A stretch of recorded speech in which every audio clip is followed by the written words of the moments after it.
Assalamualaikum warahmatullahi wabarakatuh.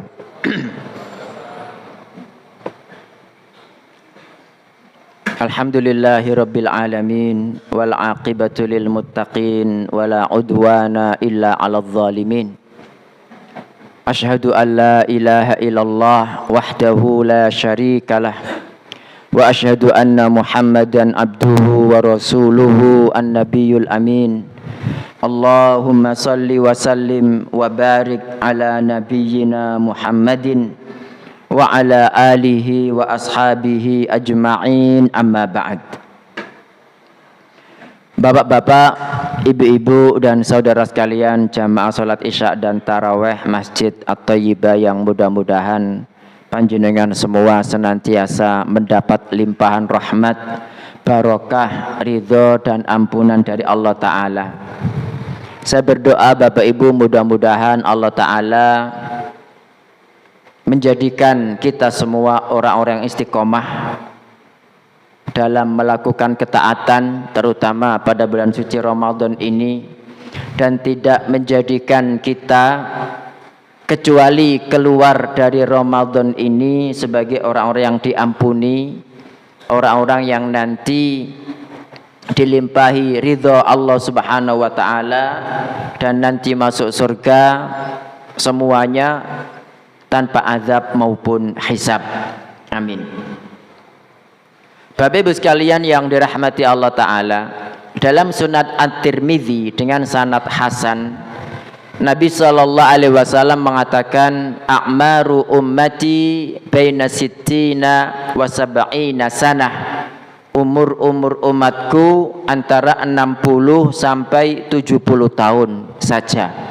Wa qalilun man tajawazahuma, dan sedikit sekali yang melewati keduanya. Au kama qala sallallahu alaihi wasallam. Artinya Bapak Ibu, umur umat Nabi Muhammad itu kisaran 60 sampai 70 tahun. Ada yang lebih daripada keduanya, 100 tahun, 90 tahun, tetapi jarang. Maka mari kita bayangkan umur kita itu misalnya 60 tahun nih. 60 tahun dikurangi 15 tahun untuk masa kanak-kanak Bapak Ibu. Kemudian dikurangi lagi dikurangi 20 tahun untuk tidur yang normal. 60 dikurangi 15 dikurangi 20, tinggal berapa? Halo? Dalam tinggal swida, tinggal 35 leres. 60 dikurangi 15 dikurangi 20, tinggal 25. Itu pun Bapak Ibu kalau kita isi 25 tahun ini semuanya full amal soleh. Tapi kan kalau kita melihat kondisi manusia sekarang, kan banyak waktu itu hilang percuma kan. Di warkop, depan televisi, kadang ketika scroll HP itu nggak terasa 1 jam habis loh. Padahal 1 jam itu kalau baca tartil Quran itu bisa 2 juz Bapak Ibu. 1 juz itu setengah jam, bacaan yang normal, tartil ya, bukan begitu. Itu kan berarti kan waktu kita hilang sia-sia. Dan andaikan kita isi full 25 tahun dengan amal soleh, itu tidak luput dari kesalahan. Karena kesalahan ya bisa jadi mungkin nggak diterima ibadah kita. Misalnya orang berwudu, orang sholat tapi wudunya tidak benar. Ada, saya pernah ketemu orang itu, masya Allah, dia tuh berwudu tetapi wudu kita kan basuh tangan sampai sini, siku tidak kena. Itu kalau misalnya panjenengan tahu gitu kayak begitu, sholatnya diterima mboten? Nggak bakalan diterima Bapak Ibu, wudunya nggak bener. Ini salah satu contoh. Atau mungkin kita melakukan suatu amalan tapi kemudian kita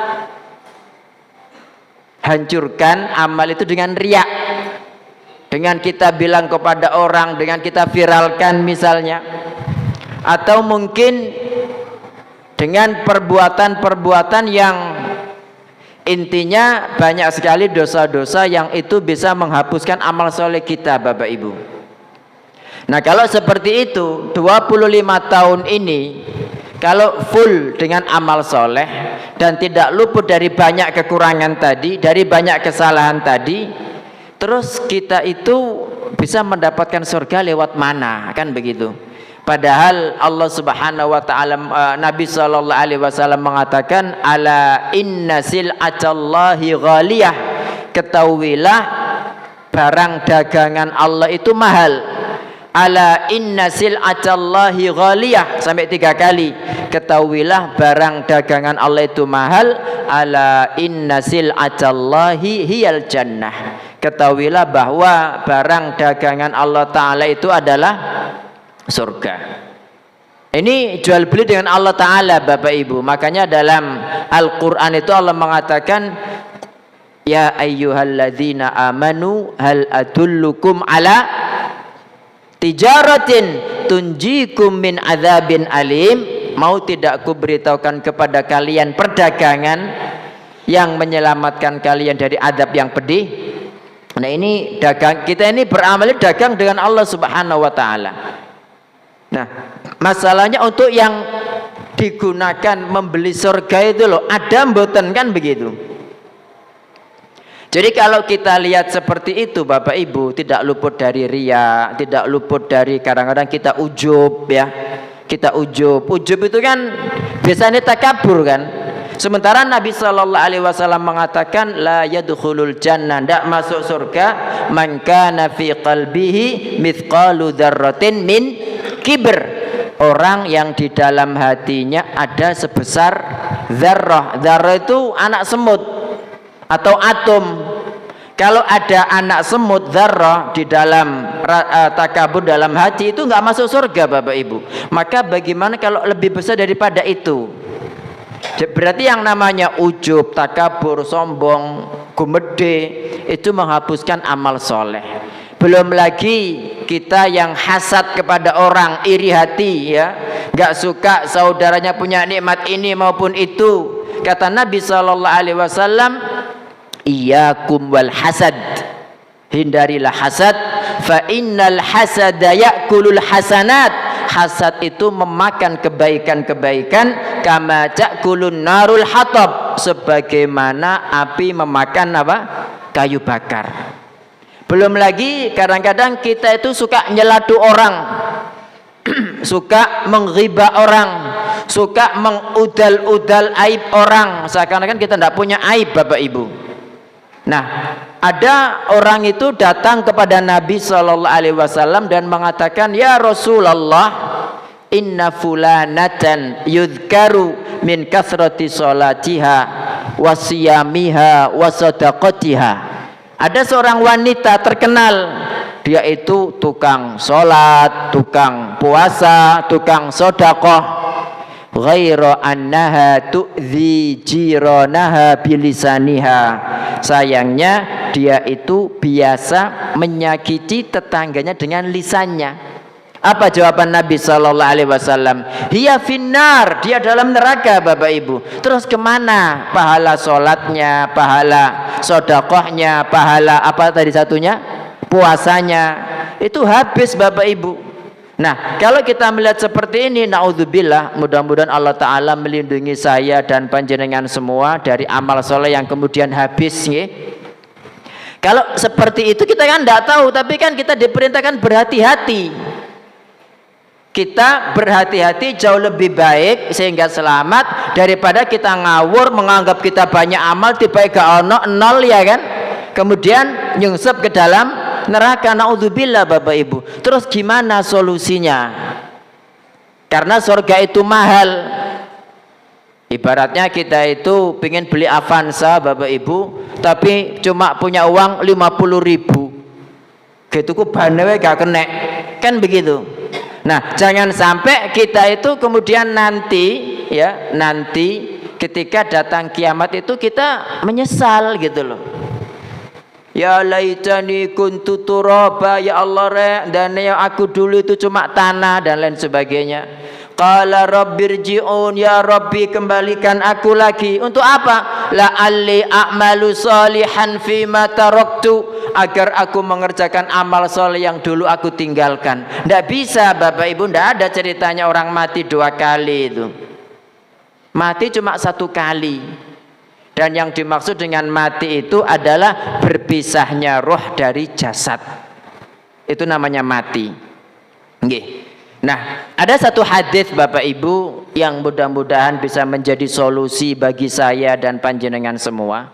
Diriwayatkan oleh Imam Ahmad, ada 2 orang dari Bani Qudo'ah datang kepada Nabi SAW membaiat beliau untuk berjihad dan berislam.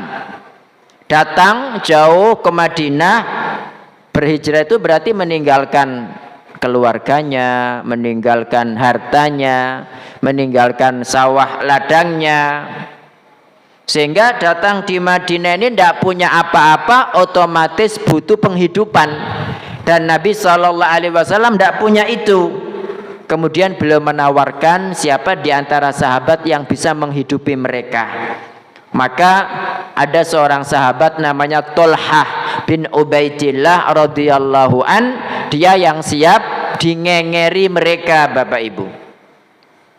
Kemudian orang pertama itu meninggal dunia, mati syahid di medan perang, dan dia ini ibadahnya itu lebih bersungguh-sungguh, lebih keras dibandingkan yang kedua.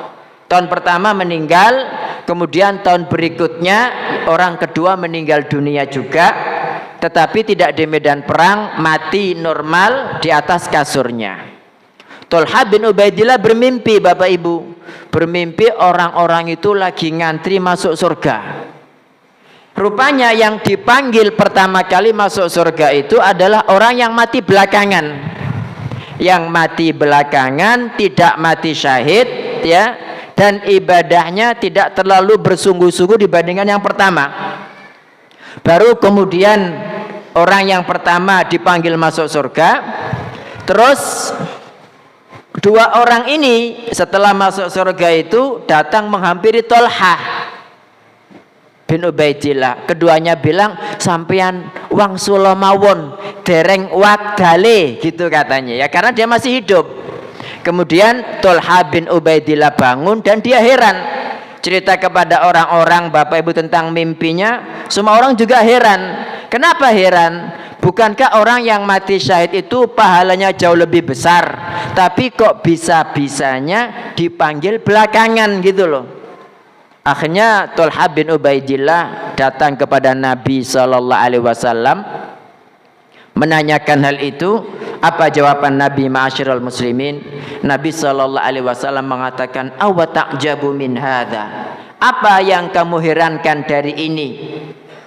Alaysa qad shama ba'dahu Ramadan, bukankah orang yang meninggal belakangan yang dipanggil masuk surga pertama kali itu berpuasa Ramadan setelah yang pertama meninggal?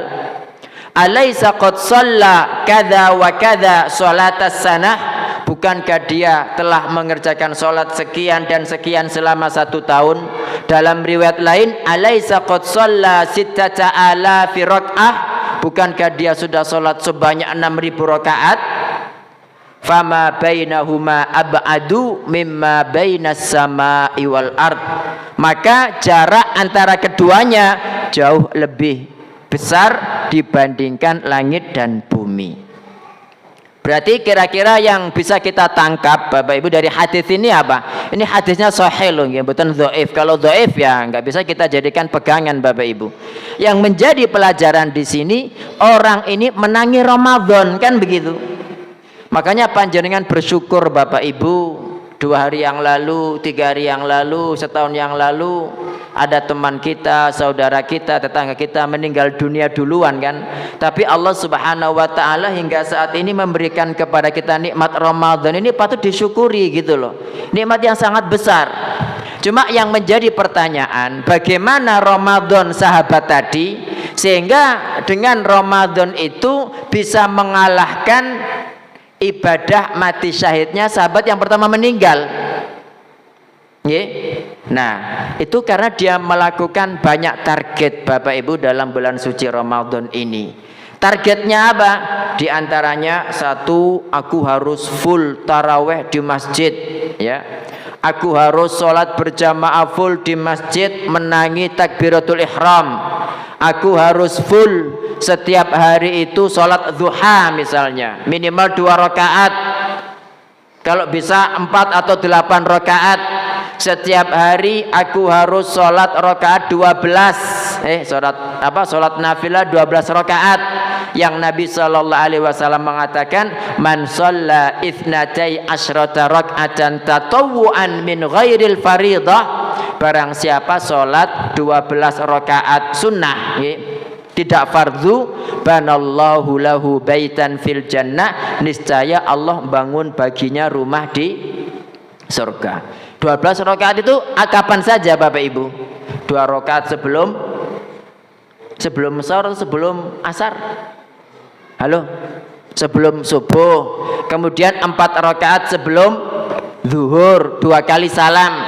2 rakaat setelah zuhur, 2 rakaat setelah maghrib, 2 rakaat setelah isya. Itu jenengan target Bapak Ibu. Setiap hari aku harus kalau tahun kemarin hatam sekali, untuk tahun ini Ramadan tahun ini harus 1 hari 2 juz, sehingga bisa hatam 2 kali. Harus ditarget seperti itu. Kemudian kalau misalnya habis subuh itu ada waktu, syukur-syukur ada kajian. Kalau nggak ada, kita baca Quran sampai syuruk biar dapat pahala apa? Halo, pahala apa? Haji dan umrah Bapak Ibu, nggih. Jenengan sudah tahu, tinggal mengamalkan kan? Seperti itu. Kemudian kita juga harus menjamin, Pak. Kita ini kan berpuasa. Panjenengan bisa menjamin enggak nih puasa sampean itu diterima oleh Allah Subhanahu wa taala? Enggak bisa jamin kan? Tapi ada caranya agar puasa sampean full diterima Allah taala. Caranya apa? Memberi orang yang buka puasa, Pak. Memberi orang yang berpuasa itu buka. Nabi SAW mengatakan, man fattara shaiman, barang siapa memberi buka puasa, orang yang berpuasa, kana lahu kamitsli ajri, baginya seperti pahala orang yang buka puasa. Jadi ditarget Bapak Ibu, ditarget. Belum lagi kita juga harus banyak-banyak bertaubat kepada Allah, memaafkan orang-orang yang pernah menjahati kita, seperti itu. Nah, mungkin dengan itu mudah-mudahan Allah Subhanahu wa taala bisa menjadikan kita semua seperti sahabat tadi yang dipanggil duluan, padahal meninggalnya belakangan atau pertama kali? Halo? Halo? Meninggalnya belakangan. Wis sembuh? Jenengan ini belum sarapan ketokane. Nggih, kalau begitu Bapak Ibu, mudah-mudahan Allah Subhanahu wa taala menjadikan saya dan panjenengan semua orang-orang yang makbul, nggih. Orang-orang yang istiqomah, kemudian diparingi husnul khotimah, dan nanti di akhirat kita semua dimasukkan surganya Allah taala, surga Firdaus yang paling tinggi tanpa azab maupun hisab. Matur nuwun, subhanakallahumma wa bihamdik, asyhadu an la ilaha illa anta, astaghfiruka wa atubu ilaik. Wassalamu alaikum warahmatullahi wabarakatuh.